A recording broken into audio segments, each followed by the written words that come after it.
Hey everybody, Eric Jackson here again. This is part 3 of our intro to kayak fishing. Intro number 1, video number 1, we covered all the different types of kayak, for example. We also covered how to get in and out of your boat. In number 2, we talked about strokes, how to maneuver your kayak, effective ways to paddle forward, how to stand up and get down in your boat. In this video, we're going to cover fishing specific tips. These are things that I've learned over the years that have made a big difference in my kayak fishing. Let's start from the beginning. Number 1, when you're fishing in a kayak, fishing downwind is easier than fishing upwind.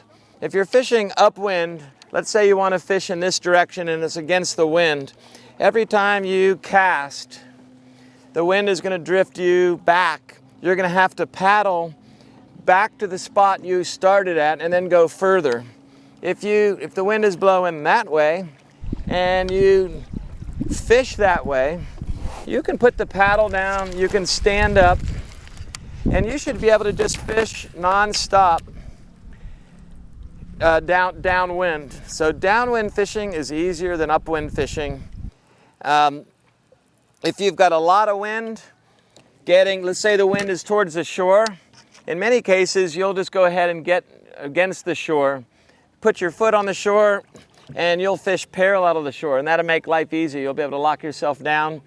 Now, if you're in shallow water, you can use the power pole micro anchor, of which, of course, the tier is outfitted to receive that very quickly.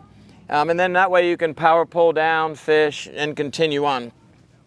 So downwind paddling or downwind fishing is the way to go. So let's say you're fishing Florida, for example. They're shallow throughout. I'll start on one end of the lake and I'll fish for 3 hours and never have to paddle anywhere. Literally just let the wind do the work. I'll power pole down, fish, fish some cover, whatever that cover is, lily pads, hydrilla, whatever, reeds, power pole up, drift a little way, fish, power pole down.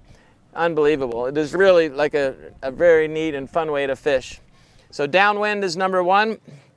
Number 2, we talked about it in the earlier ones. I like to minimize the amount of equipment. So in this particular case, I've got a swim jig for top water, or near the surface, down to mid-level, and a finesse jig to be on the bottom. Now I'm sitting here at a sandy beach. I'm not right where we're going to catch fish right now. But if I were to paddle upstream, that would cover the basics. I also like to keep my soft plastics within reach, either right behind me or right under my seat. So my tackle box, soft plastics are right here. Pliers, scissors, line cutters, right here in front of you as well. Paddle. What do you do with your paddle? Okay, when if you're not fishing and it's not too windy, you just put your paddle right here. Super easy. If it's windy, you put it parallel and along the boat this way. That way the wind isn't hitting it and it's not rolling around and making noise. That's very helpful. All right, what about casting? If you remember, I said no vertical rod holders. You know those rod holders that hold your poles like this? Yeah, don't like them. Don't use them, and I recommend you don't use them. Why? Because you want to be able to cast. See this rod tip? This rod tips up a little bit. If I move it back, it's out of the way. The only thing I've got in the way right now is my GoPro, and that's because we're filming this.